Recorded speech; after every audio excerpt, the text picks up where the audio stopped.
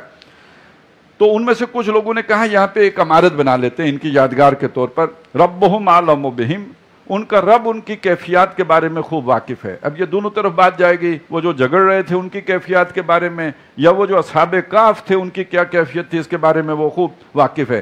قال الذین غلبوا علی امرہم، اب یہ جو جھگڑا تھا اس میں وہ لوگ جو اپنی بات میں غالب آئے، جن کی بات مانی گئی، جن کی بات میں وزن محسوس کیا گیا، جن کی بات پر اجماع ہوا، لنتخذن علیہم مسجدا، کہ ہم ان کے اوپر لازماً ایک سجدہ کرنے کی جگہ مسجد ایک بنائیں گے، عبادت خانہ بنائیں گے۔ اور یہاں مسجد، یہاں پہ جو لفظ آیا ہے یہ ذہن میں رکھیے کہ یہ عیسائی مذہب کی مسجد کی بات ہو رہی ہے، گویا چرچ بنائیں گے۔ سَيَقُولُونَ ثَلَاثَةٌ رَابِعُهُمْ كَلْبُهُمْ، اب یہاں پہ قرآن مجید نے ایک بہت اہم نقطہ اور اجاگر کیا ہے، اس کو ذرا سمجھنے کی کوشش کیجئے۔ دیکھیے اس واقعے کا اصل سبق کیا ہے؟ اصل سبق یہ ہے کہ اللہ تعالیٰ کے لیے جو کھڑا ہوتا ہے ہر شے کو پس پش ڈال کر، بے پرواہ ہو کر اللہ کے لیے جو کھڑا ہوتا ہے، اللہ تعالیٰ بھی جسے کہتے ہیں نا آؤٹ آف باکس اس کی مدد کرتا ہے، اسباب و ذرائع سے باہر نکل کر اس کی مدد کرتا ہے، جیسے ان کی مدد کی۔ جو سبق حاصل کرنا چاہیے تھا وہ یہ کرنا چاہیے تھا، لیکن لوگ آج کس بحث میں الجھے ہوئے ہیں؟ وہ 7 تھے یا 3 تھے، 4 تھے کہ 6 تھے، یہ غیر متعلقہ بحث ہے۔ اور اس طرح کی بحثیں چھیڑنا اصل مضمون سے منحرف ہونا، اصل مضمون کا سبق حاصل کرنے سے محروم ہونے کے مترادف ہے۔ لہذا قرآن مجید نے اس کا بھی ذکر کر دیا کہ ایک بندہ جب ٹیڑھا ہوتا ہے تو وہ اس طرح کی بحثوں میں پڑتا ہے۔ سَيَقُولُونَ ثَلَاثَةٌ رَابِعُهُمْ، عنقریب وہ کہیں گے کہ وہ 3 تھے، چوتھا ان کا کتا تھا۔ وَيَقُولُونَ خَمْسَةٌ سَادِسُهُمْ كَلْبُهُمْ، پھر کوئی ایک گروہ ان کا کہے گا وہ 5 تھے، چھٹا ان کا کتا تھا۔ رجمًا بالغیب، یہ سب تکے بازیاں ہیں جو وہ کر رہے ہیں۔ اچھا، سورہ بنی اسرائیل کے جس مضمون کے ساتھ یہ امانگ ہے وہ کیا ہے؟ وہاں آیا تھا وَلَا تَقْفُ مَا لَيْسَ لَكَ بِهِ عِلْم، اپنا موقف نہ بناؤ جس کے لیے تمہارے پاس علم نہ ہو. یہاں کا یہ رجمم بالغیب ہے، علم تو ہے نہیں، تو ایویں ہی کدے 3 تو کدے 5، تو اس کی کوئی بنیاد نہیں ہے، کوئی اساس نہیں ہے. یہ ویسی ہی بات ہے کہ زلزلہ تب آتا ہے جب گائے سینگ تبدیل کرتی ہے اور اس کا ایک سینگ تھک جاتا ہے اور وہ شفٹ کرتی ہے دوسرے سینگ پر. جیسے وہ نامعقول بات ہے، ایسے ہی یہ بھی رجمم بالغیب نامعقول بات ہے. وَيَقُولُونَ سَبْعَةٌ وَثَامِنُهُمْ كَلْبُهُمْ، اور وہ بھی ہیں جو کہیں گے کہ وہ 7 تھے، 8واں ان کا کتا تھا. اچھا، بعض مفسرین نے اس پر یہ رائے بنائی ہے کہ چونکہ اس کے ساتھ رجمم بالغیب نہیں آیا، اور وہ پچھلا بھی جو میں نے آپ کو بتایا تھا، ایک نے کہا جی کتنا عرصہ سوئے ہیں، 3 نے کہا کہ وہ یا 3 سے زائد نے کہا ہوگا، تو اس سے کم از کم یہ ثابت ہوتا ہے کہ 7 سے کام ہرگز نہیں تھے، اس سے زیادہ ہی تھے. اور وہ جو ریکارڈ بھی ہے جو اب مل چکا ہے اور جس کے بارے میں اب تاریخ کا وہ حصہ ہو چکا، اس میں بھی 7 سلیپرز کا ذکر، یہ 7 سلیپرز کا ذکر آتا ہے. تو بہرحال، لیکن یہ اہم بات نہیں ہے، یہ کوئی اس معاملے میں اس کی کوئی بنیادی اہمیت نہیں ہے. قُلْ رَبِّي أَعْلَمُ بِعِدَّتِهِمْ، کہہ دیجئے کہ ان کی گنتی تمہارا میرا رب خوب جانتا ہے. مَا يَعْلَمُهُمْ إِلَّا قَلِيلٌ، وہ نہیں جانتے مگر بہت تھوڑا جانتے ہیں. انہیں اتنا پتہ یہ ہوا تھا، باقی تفصیلات کا انہیں نہیں پتہ. یہ ساری تفصیلات جو قرآن نے دی ہیں، یہ میرے رب نے اپنے علم کی بنیاد پر دی ہیں، اور یہ 2 ٹوک ہیں، یہ حتمی ہیں، یہی صحیح ہیں، لا ریب فیہ ہیں. فَلَا تُمَارِ فِيهِمْ إِلَّا مِرَاءً ظَاهِرًا، تو ان کے بارے میں جھگڑا نہ کرو ان سے، ان کے ساتھ یعنی عیسائیوں کے ساتھ یا یہودیوں کے ساتھ. ان اصحاب کہف کے معاملے میں زیادہ الجھو نہیں، ان کے ساتھ اس معاملے میں زیادہ بات چیت نہ کرو. فَلَا تُمَارِ فِيهِمْ إِلَّا مِرَاءً ظَاهِرًا وَلَا تَسْتَفْتِ فِيهِمْ مِنْهُمْ أَحَدًا، اور ان کے معاملے میں ان میں سے کسی سے فتویٰ طلب نہ کرو، ان سے رائے نہ لو. اس معاملے میں ان کی رائے 0 ہے. اچھا، یہ بات بڑی دلچسپ ہو جائے گی جب ہم اس چیز کو دیکھیں جو ہم پیچھے پڑھ کے آئے ہیں کہ فَاسْأَلُوا، بلکہ آگے پڑھیں گے اور پیچھے بھی ہم نے وہ پڑھا تھا، اس کا مضمون آیا تھا کہ فَاسْأَلُوا أَهْلَ الذِّكْرِ إِن كُنتُمْ لَا تَعْلَمُونَ، اگر تم نہیں جانتے تو جو اہل الذکر ہیں ان سے پوچھ لو. کیا مطلب ہے کہ تمہیں اگر معلوم نہیں ہے تو اہل الذکر کون ہیں؟ اہل الذکر ہیں یہ علماء یہود اور علماء نصارہ، ان سے جا کے پوچھو، وہ تمہیں اس پر متنبع کریں گے. یہاں قرآن کہتا ہے فَلَا تَسْتَفْتِ فِيهِمْ مِنْهُمْ أَحَدًا، یہ بات ان سے نہیں پوچھنا. کیوں؟ جب قرآن مجید نے ایک خبر آپ کو حتمی طور پہ دے دی ہے، یقینی طور پر دے دی ہے، بالکل درست دے دی ہے، اس کے بعد جا کر ان سے پوچھنا جن کے پاس اس معاملے میں علم قلیل ہے اور ان کا موقف اس بارے میں درست نہیں ہے، بڑی نامعقول بات ہے. تو اب یہ بات جا کے ان سے پوچھنا، یہ گویا اس سے مستثنا ہو گئی. اب اسی پر سمجھ لیجئے، آج بھی ہمیں کوئی مسئلہ پیش آئے، کوئی نکاح کا مسئلہ ہو، طلاق کا مسئلہ ہو، کوئی اور اس طرح کے احکام، نماز پڑھنے کا مسئلہ ہو، روزہ ٹوٹ جانے کا مسئلہ ہو، حج اور عمرے کے مسائل ہوں، تو آپ کس سے پوچھیں گے؟ فَاسْأَلُوا أَهْلَ الذِّكْرِ إِن كُنتُمْ لَا تَعْلَمُونَ. اگر آپ جو ہے وہ سند نہیں رکھتے، آپ کے پاس وہ علم نہیں ہے، آپ نے وہ چٹائی توڑ محنت نہیں کی ہے، جنہوں نے کی ہے جا کے ان سے پوچھیں، علماء سے پوچھیں، اپنے مسلک کے علماء سے پوچھیں، بریلوی بریلیوں سے پوچھیں، دیوبندی دیوبندیوں سے پوچھیں، اور اہل حدیثوں سے پوچھیں. لیکن جو اسپیشلائزڈ ہیں اس فن کے، وہ جا کے ان سے پوچھیں. لیکن ایک کام وہ خود ہی نہیں کرتے، وہ اس کو سمجھتے ہی نہیں کہ یہ ٹھیک ہے، اقامت دین کا کام. یہ بھی جا کے ان سے پوچھیں گے تو ایک ایسی ہی بات ہے جیسے اصحاب کہف کے بارے میں جا کے نصارہ سے پوچھیں گے اور یہود سے پوچھیں گے. یہ ان کا کام ہی نہیں ہے. یہ جس نے سمجھا ہے قرآن مجید سے براہ راست، یہ جا کے اس سے پوچھیں. یہ پوچھنا ہے تو ابوالکلام سے پوچھیں، یہ پوچھنا ہے تو مولانا مودودی سے پوچھیں، یہ پوچھنا ہے تو ڈاکٹر اسرار سے پوچھیں، جنہوں نے اس کے لیے زندگیاں کھپائی ہیں. تو یہ در حقیقت ہر شے ہر آدمی سے پوچھنے کی نہیں ہوتی، اور ہر شے ہر گروہ سے پوچھنے کی نہیں ہوتی. وَلَا تَسْتَفْتِ فِيهِمْ مِنْهُمْ أَحَدًا وَلَا تَقُولَنَّ لِشَيْءٍ إِنِّي فَاعِلٌ ذَلِكَ غَدًا، اور مت کہو کسی شے کے بارے میں کہ یہ کام میں کل کر لوں گا. یہ ایک اور معاملہ جو یہاں پہ ہوا ہے، وہ اللہ تعالیٰ ہیں، وہ کسی شے کو بھی جو ہمارے سامنے لاتے ہیں تو سبق کے لیے لاتے ہیں. تو یہ جب 3 سوال نبی صلی اللہ علیہ وسلم سے پوچھے گئے، ایک اصحاب کہف کے بارے میں، ایک روح کے بارے میں، ان 2 پر سے ہم گزر چکے ہیں، تیسرا تھا ذوالقرنین کے بارے میں، وہ آگے آ جائے گا. تو معمول یہ تھا، حضرت جبریل عام طور پر روزانہ ہی کی بنیاد پہ آتے تھے، تو حضور نے فرما دیا میں کام کل بتا دوں گا. اس پر وہی موقوف ہو گئی، کئی دن حضرت جبریل نہیں آئے، اور جب حضور ان سوالوں کا جواب نہیں دے پائے تو بہرحال آپ کو معلوم ہے کہ ایک معاشرے میں جو ہے چیم و گوئیاں بھی شروع ہو گئیں، اور نبی صلی اللہ علیہ وسلم پر بڑے ایک طرح کی انقباض کی کیفیت بھی طاری ہوئی. اگلی صورت میں اس کا ذکر بھی آ جائے گا. تو یہ ایک کیفیت گزری. تو پھر اس کے بعد یہ وحی آئی ہے، ساتھ ہی یہ رہنمائی بھی آئی، اور حضور کے توسط سے پوری امت کو تعلیم دی جا رہی ہے کہ آپ کے پاس، حضور کے پاس فرشتہ آتا تھا.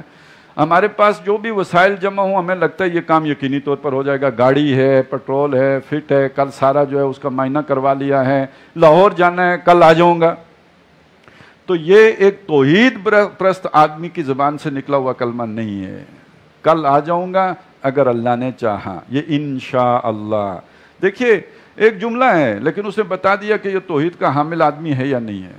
جب اسی طرح آپ دیکھیں نا، جب ہم دیکھتے ہیں گھر گئے، بچے دیکھے، بہت طبیعت خوش ہو گئی، اپنا وہ بھرا بھرا گھر دیکھا، تو ایک آدمی ہے کہ اس کے اندر ایک اترانے کی اور فخر کی اور تکبر کی کیفیت پیدا ہوئی. دوسرا آدمی ہے اس کے زبان سے نکلا ماشاءاللہ. اب یہ ماشاءاللہ صرف الفاظ ہی نہیں ہیں، اس کا جذبات کا اظہار ہے، اور پتہ چلا وہ کسی کا غلام ہے. کوئی خوبصورت شے دیکھی، دل کے دیکھ کے طبیعت باغ باغ ہو گئی، سبحان اللہ. کوئی نعمت ملی، پیاس لگی تھی بڑی شدید، پانی پیا، تسکین حاصل ہو گئی، الحمدللہ. تو یہ سارے کہنے کو چند کلمات ہیں، لیکن انسان کے نقطہ نظر، اس کے زاویہ نگاہ، اس کے خیالات کی ترجمہ نہیں کرتے. اس سے پتہ چلتا ہے کہ عقیدہ کس شے کا نام ہے. میرے ایک واقعہ ہوا میرے ساتھ، میں تھا ڈاکٹر اسرار احمد جو ہے ساتھ سیٹ پہ بیٹھے ہوئے تھے، گاڑی میں چلا رہا تھا. سامنے سے ایک بچہ اسکول سے چھٹی ہوئی، اس نے جیسے بے قرار آدمی گیٹ سے باہر چھلانگ لگاتے ہیں اس طرح بچے نے سیدھی چھلانگ لگائی گاڑی کے آگے. میرے حساب سے تو اتفاق ہی ہوا، بریک لگائی، لگ گئی اور گاڑی رک گئی، اور بچے کے ساتھ گاڑی جڑتے جڑتے رہ گئی. میں سوچ ہی رہا تھا کہ کیا ہوا، تو ڈاکٹر صاحب کی زبان سے نکل چکا تھا الحمدللہ. مجھے آج تک اتنی جلدی کہ الحمدللہ کی سمجھ نہیں آئی. تو یہ ہوتا ہے اصل میں، اگر توحید آپ کے اندر ہو تو یہ بالکل جیسے ریفلیکس ایکشن ہوتا ہے، اس طرح آپ کی زبان سے وہ شے جو ہے، وہ کلمہ جو اس حالات کے مطابق مناسب ہوتا ہے، وہ آپ کی زبان سے نکل جاتا ہے. تو یہ ایک واقعے کے حوالے سے یہ تلقین کر دی گئی کہ یہ انشاءاللہ، یہ ماشاءاللہ، یہ صرف حصول ثواب کے ذرائع نہیں ہیں، بلکہ آپ کی اس فکر کے عکاس ہیں جو آپ کے دل کی گہرائیوں میں جو ہے وہ جاگزی ہوئی ہو. وَلَا تَقُولَنَّ لِشَيْءٍ إِنِّي فَاعِلٌ ذَلِكَ غَدًا، ہرگز نہ کہنا کسی شے کے بارے میں کہ یہ کام میں کل کر گزروں گا، إِلَّا أَن يَشَاءَ اللَّهُ، مگر اس کے ساتھ کہ اگر اللہ نے چاہا. وَاذْكُرْ رَبَّكَ إِذَا نَسِيتَ وَقُلْ عَسَىٰ أَن يَهْدِيَنِ رَبِّي لِأَقْرَبَ مِنْ هَٰذَا رَشَدًا. اور اگر کبھی بھول جائیں آپ، یاد نہ رہے یہ کہنا وَاذْكُرْ رَبَّكَ، تو جب یاد تو اپنے رب کو یاد کر لو، اذا نسیت، جب آپ بھول جائیں، وَقُلْ عَسَىٰ أَن يَهْدِيَنِ رَبِّي لِأَقْرَبَ مِنْ هَٰذَا رَشَدًا، اس پر بھی کہو کہ میرا رب، مجھے امید ہے کہ میرا رب عنقریب مجھے اس سے بھی قریب ترین ہدایت کا رستہ سجا دے گا. وَلَبِثُوا فِي كَهْفِهِمْ 300 سِنِينَ وَازْدَادُوا 9، اور یہ لوگ اپنی غار میں رہے ہیں 300 برس، اور 9 برس اس میں اضافی ہیں، زائد ہیں. اور اس کو بھی جو مفسرین نے جو اس کی تطبیق کی ہے کہ 309 برس نہیں، 300 شمسی سال ہیں، اور 9 برس اضافی بنیں گے اگر آپ نے قمری اعتبار سے گنتی کی ہو، تو قمری اعتبار سے 309 برس اور شمسی اعتبار سے 300 برس. قُلِ اللَّهُ أَعْلَمُ بِمَا لَبِثُوا، کہہ دیجئے کہ اللہ تعالیٰ خوب جانتا ہے کہ کتنی مدت انہوں نے غار میں گزاری ہے. لہو غیب السماوات والارض، اسی کے لیے ہیں آسمانوں اور زمین کی تمام پوشیدہ باتیں. ابصر بہی واسمع، کیا خوب دیکھتا ہے، کیا خوب سنتا ہے. یہاں یہ نوٹ کیجئے کہ چونکہ مخاطب اس میں ویسے تو مسلمان ہیں، قرآن ہماری کتاب ہے، لیکن یہ کہ پس منظر میں وہ اقوام یہود بھی ہیں، نصارہ بھی ہیں، چونکہ سوال تو ادھر ہی سے آیا تھا، لہٰذا جب جواب دیا ہے تو جو ان کی گنتی کا حساب ہے اس کو بھی بیچ میں فیسیلیٹیٹ کیا ہے. ہم تو قمری حساب سے گنتے ہیں نا، وہ گنتے ہیں شمسی حساب سے. اب وہ بیان اس طرح کیا ہے کہ ان کی گنتی کو بھی، اس کا بھی لحاظ رکھا ہے. تو اس کا مطلب ہے مخاطب کا ذہن، مخاطب کی سوچ، اس کا لحاظ رکھنا پڑتا ہے. آپ وہ ٹرمینالوجی استعمال کریں جو اگلے کی سمجھ میں ہی نہیں آ رہی ہو، اور وہ آپ سمجھیں کہ ہمارے دینی اعتبار سے تو اصل ہمارے اسلاف کا طریقہ یہی تھا یہ بات کرنے کا، اور اس میں یہی اصطلاح استعمال ہوتی تھی اور یہی الفاظ استعمال ہوتے تھے. وہ موٹے موٹے تو ضرور ہوتے ہیں، اس سے یہ تو پتہ چلتا ہے آپ بہت عالم فاضل آدمی ہیں، لیکن دوسرے کو کخ پتہ نہیں چلتا کہ آپ نے فرمایا کیا ہے. تو بہرحال تبلیغ کا تقاضا تو یہ ہے کہ اس کی زبان میں بات کریں، اس کی اصطلاحات میں بات کریں، اس کی ٹرمینالوجی میں بات کریں. اس کا ایک ثبوت یہ بھی ہے کہ قرآن مجید نے شمسی اور قمری دونوں کا ذکر کیا اس موقع پہ. مَا لَهُم مِّن دُونِهِ مِن وَلِيٍّ، ان کے لیے نہیں ہے اللہ کے سوا کوئی مختار، کوئی ولی، کوئی حمایتی، کوئی دوست. وَلَا يُشْرِكُ فِي حُكْمِهِ أَحَدًا، اور وہ اپنے حکم دینے کے اختیار میں کسی اور کو شریک نہیں کرتا. یہ کل بھی آیا تھا کہ اللہ تعالیٰ اپنے حکم دینے کے اختیار میں کسی کو شریک نہیں کرتا. سورہ بنی اسرائیل کی آخری آیت یہ تھی جس میں وہ 5 طریقے سے توحید کا بیان ہوا تھا، اور اس میں ایک یہ بھی تھا کہ وَلَمْ يَكُنْ لَهُ شَرِيكٌ فِي الْمُلْكِ، اس کی بادشاہی میں کوئی اس کا شریک نہیں ہے. اور یہاں پہ کہا کہ وَلَا يُشْرِكُ فِي حُكْمِهِ أَحَدًا، اپنے حکم دینے کے اختیار میں کسی کو شریک نہیں کرتا. اب یہ پورا واقعہ سنانے کے بعد ایک بات کہی گئی ہے. پہلی بات تو یہ آئی کہ اللہ مدد کن لوگوں کی کرتا ہے؟ اللہ مدد ان لوگوں کی کرتا ہے جو اپنا ساری کشتیاں اس کے لیے جلا چکے ہوں، کوئی پرواہ نہ ہو، کیا نقصان ہوگا کیا فائدہ ہوگا، اس سے بالکل بے پرواہ، نتیجے سے لا تعلق ہو گئے ہوں، ڈیٹیچ ہو گئے ہوں، ان کی مدد کرتا ہے. ایک بات تو یہاں سامنے آئی. دوسری اب آ رہی ہے، اور یہ خاص طور پر مسلمانوں کے لیے آ رہی ہے، اور مسلمانوں کے ان حالات کو ذہن میں رکھیں جو اس وقت ہیں مکے میں جب یہ آیات نازل ہو رہی تھی. اب وہ مرحلہ آ رہا ہے ہجرت کرنی ہے. اب وہ مرحلہ آ رہا ہے کہ غار میں حضور کو بھی غار ثور میں 3 دن گزارنے ہیں. تو گویا بالکل اس سے ملتے جلتے حالات ہیں، لیکن ان حالات میں مسلمانوں کو جو رہنمائی دی گئی کہ تمہارا اصل سہارا کیا ہے، تمہیں تقویت دینے والی شے کیا ہے، فرمایا وَاتْلُ مَا أُوحِيَ إِلَيْكَ مِن کتاب ربک، تلاوت کیجئے، پڑھیو. اچھا، تلاوت کرنے کا مطلب یہ والا نہیں ہے جو ہم لیتے ہیں. ہمارا تلاوت کرنے کا مطلب یہ ہے کہ بس ذہن کو لگائیے تالا، یا ذہن کو بھیج دیجئے کوئی دکان کا حساب کرنے پہ، اور ادھر آپ پڑھتے چلے جائیں تو ایک ایک حرف پہ 10 نیکیاں. وہ بھی آپ کو نہیں، وہ فرشتہ کمپیوٹر چلا رہا ہے، وہ جمع کرتا جائے گا. آپ پر کوئی طرح، بس آپ نے صرف پڑھنا ہے، اور صحیح پڑھیں غلط پڑھیں مجہول پڑھیں معروف پڑھیں، اس سے بھی کوئی فرق نہیں پڑتا. اور اس میں جو غلطیاں بھی کرتے جائیں اس سے بھی کوئی، اللہ تعالیٰ معاف کرنے والا مہربان ہے. تو ہمارا تو تلاوت یہی ہے. تلاوت کا مطلب پیروی کرنا ہے، پیچھے پیچھے آنا ہے.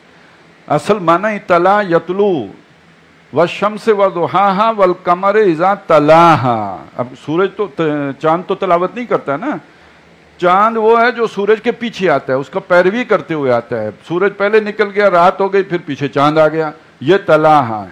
تو گویا قرآن کو امام بنا کر اس کے پیچھے چلنے کو کہیں گے تلاوت. تو وَاتْلُ مَا أُوحِيَ إِلَيْكَ مِن کتاب ربک.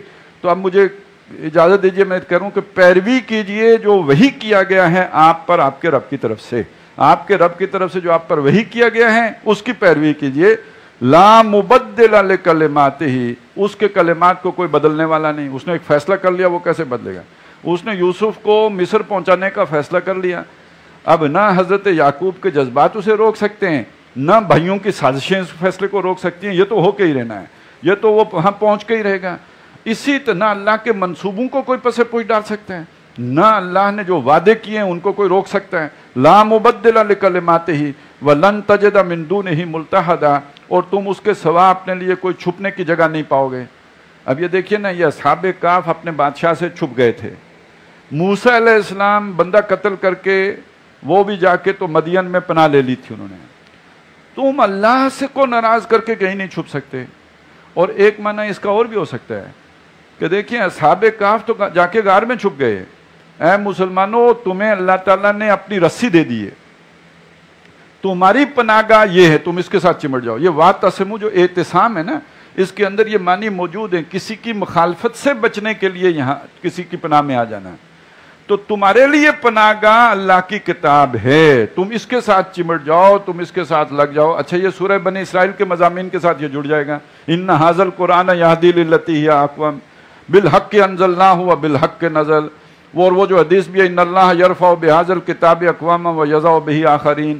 یعنی تمہیں بچانے والی شے اب اللہ تعالیٰ نے یہ کتاب دے دی ہے، اس کو پڑھو، اس کی پیروی کرو، اسے فالو کرو. اور تم مسلمان اس کتاب کے سوا اپنے لیے کوئی پناہ گاہ نہیں پاؤ گے. تم تو غار میں بھی جاؤ گے تو میزائل پیچھے آ جائے گا. اب تو وہ ڈرون جو ہے نا، وہ تو تلاش کرتے ہوئے غار کے اندر آ کے مار کے چلے جائیں گے. لہذا تمہارے لیے پناہ گاہ اگر کوئی ہے تو وہ یہ کتاب ہے.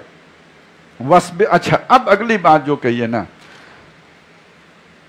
یہ ہر دیندار آدمی جو کسی اجتماعی جد و جہد کو سمجھتا ہو کہ اس کے بغیر کام نہیں ہو سکتا، اس کے لیے بہت ہی بنیادی قسم کی رہنمائی ہے. یہ اس کے برابر ہے جو ہم نے سورہ بنی اسرائیل میں پڑھا تھا، لولا ان ثبتناک لقد کدت ترکن الیہم شیئا قلیلا. ہم آپ کو مضبوط نہ کھڑا کر دیتے تو آپ ان کی طرف مائل ہو جاتے. آدمی مائل کیوں ہوتا ہے؟ کفار کی بات کی طرف مائل کیوں ہوتا ہے؟ سازگاری پیدا کرنے کے لیے. فرکشن ختم ہو جائے، سازگاری ہو جائے. سازگاری ہوگی تو کیا ہوگا؟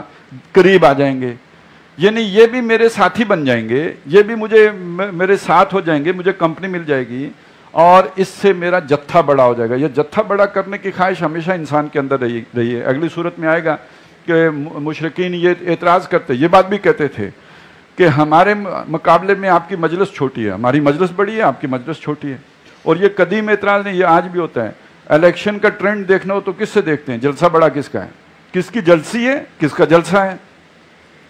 وہاں بھی دیکھا جاتا تھا شام کو چوپال لگتی ہے، ابو جہل کی چوپال میں کتنے لوگ آ کے بیٹھتے ہیں اور نبی صلی اللہ علیہ وسلم کی مجلس میں کتنے لوگ بیٹھے ہوتے ہیں۔ اس سے پتہ چلے گا کہ لوگوں کا رجحان کدھر ہے، لوگ کس طرف جو ہے وہ مائل ہیں، کس کو اپنا رہنما کر رہے ہیں، کون کس کو سردار مان رہے ہیں، اس سے پتہ چلے گا۔ تو اب جو بھی خود بڑا بننا چاہتا ہے تو وہ کوالٹی پہ کمپرومائز کر کے کوانٹٹی بڑھائے گا۔ اب 2 ہیں 4 ہیں، لاکھ ہو گئے ہیں ہمارے لوگ، ہماری جماعت میں 15,000 ہو گئے یا 15 لاکھ ہو گئے یا 15 کروڑ ہو گئے۔ اب یہ جو شے ہے یہ در حقیقت یہ بھی دنیا داری ہے۔ وہ جو دنیا ہے نا، جس کی زینت کا ذکر آیا تھا، اِنَّا جَعَلْنَا مَا عَلَى الْأَرْضِ زِینَةً لَهَا، تو ہر سطح کی دنیا داری ہے نا۔ ایک عام آدمی ہے جسے آخرت کی پرواہ نہیں، تو اس کی دنیا داری کیا ہے؟ مال و دولت و دنیا، اس کی فیکٹریاں، کاروبار، اولاد کا کیریئر اور جو انفلوئنس ہو رہا ہے، اس کی دنیا داری یہ ہے۔ اور ایک دیندار آدمی کی دنیا داری کیا ہے؟ وہ اگر پیر ہے تو خانقاہ بن گئی ہے یا نہیں بنی ہے؟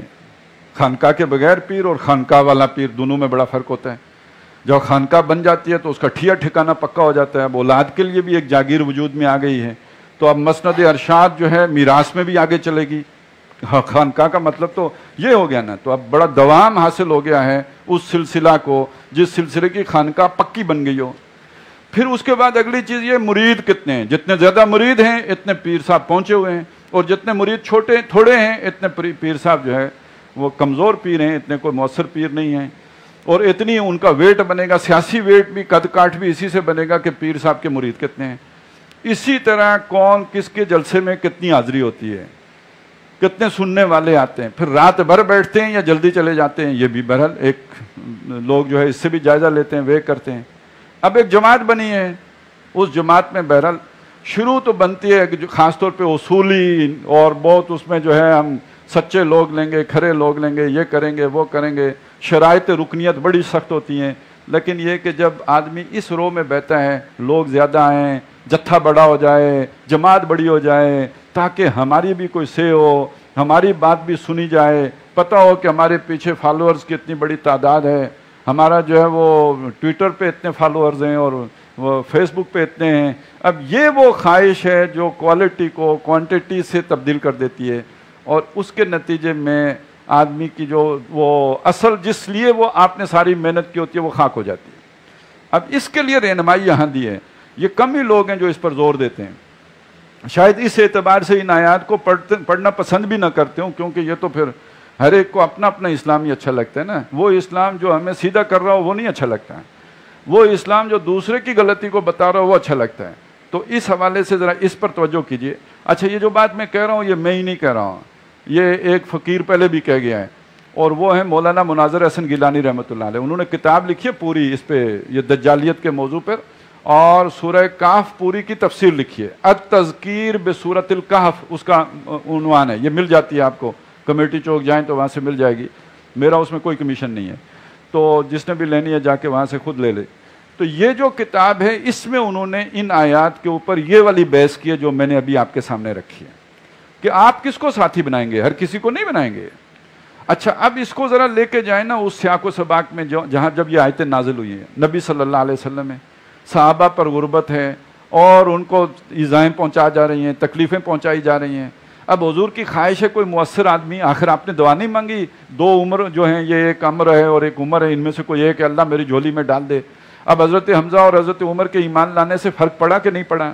تو اب حضور کی اگر یہ خواہش ہے کہ یہ کچھ اور مؤثر لوگ بھی ایمان لے آئیں تو اس کا نتیجہ یہ نکلے گا کہ لوگوں کے اوپر جو ظلم ہو رہا ہے، زیادتی ہو رہی ہے، اس میں کمی ہوگی۔ ایک بالکل جائز بات محسوس ہوتی ہے، لیکن اللہ کی طرف سے حکم کیا ہے، یہ ہے اہم بات۔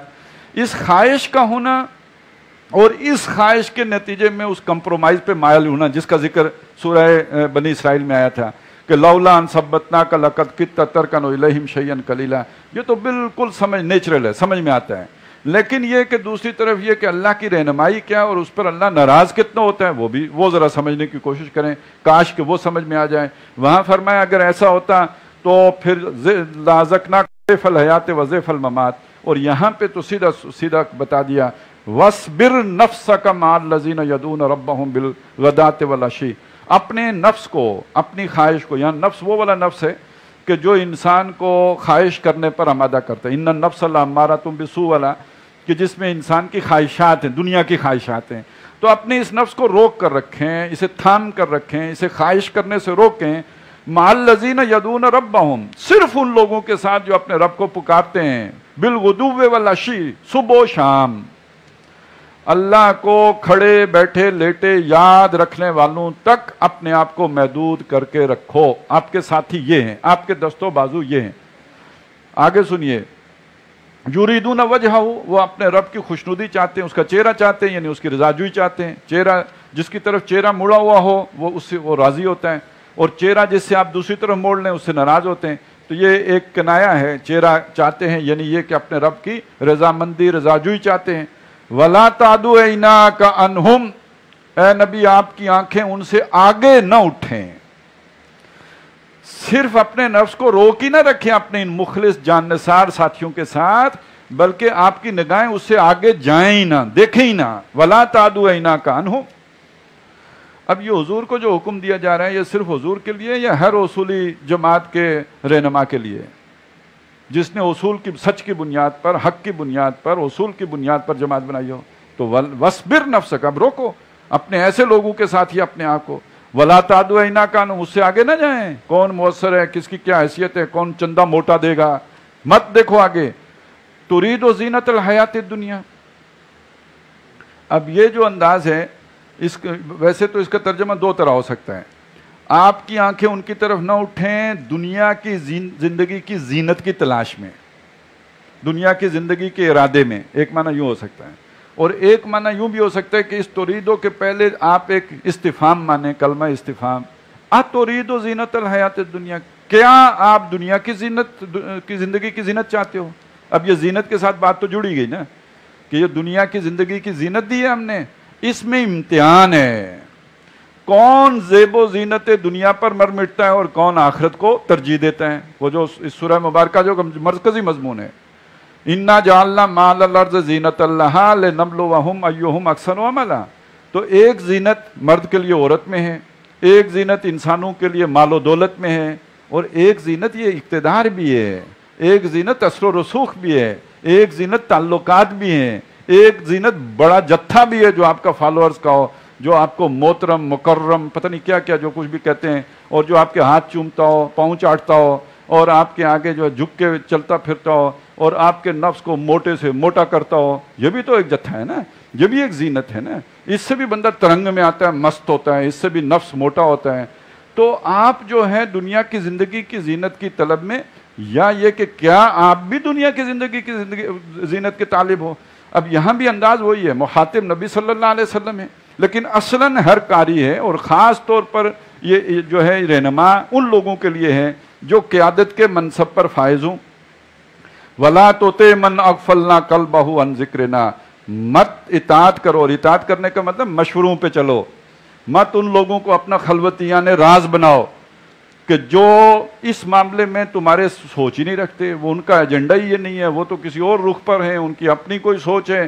وَلَا تُطِعْ مَنْ أَغْفَلْنَا عَنْ ذِكْرِنَا قَلْبَهُ عَنْ ذِكْرِنَا، جس کے دل کو ہم نے اپنے ذکر سے غافل کر رکھا ہے. اب یہاں ذکر کا معنی عام طور پہ یہ کہ جو سبحان اللہ، الحمدللہ، اللہ اکبر وہ نہیں کہتا تو وہ ذکر نہیں کرتا. ذکر کا معنی اس سے بہت وسیع ہے. فَأَنْسَاهُمْ ذِكْرَ اللَّهِ، جیسے آیا سورہ مجادلہ میں کہ یہ تو اللہ کے سامنے بھی جھوٹی قسم کھائیں گے، یخلفونہ کما یخلفون لکم ویحسبون انہم علی شیء، اللہ کے سامنے بھی جھوٹا حلف اٹھائیں گے جیسے تمہارے سامنے اٹھاتے پھرتے ہیں، اور یہ سمجھیں گے کہ اللہ کو ہماری بات ماننی چاہیے، ہم کسی بات پر ہیں. جھوٹ بولتے بھی اللہ کو سے تصور رکھیں گے کہ مانے. فرمایا کہ یہ وہ لوگ ہیں استحوذ علیہم الشیطان، ان کے اوپر شیطان مسلط ہو گیا ہے. فانساہم ذکر اللہ،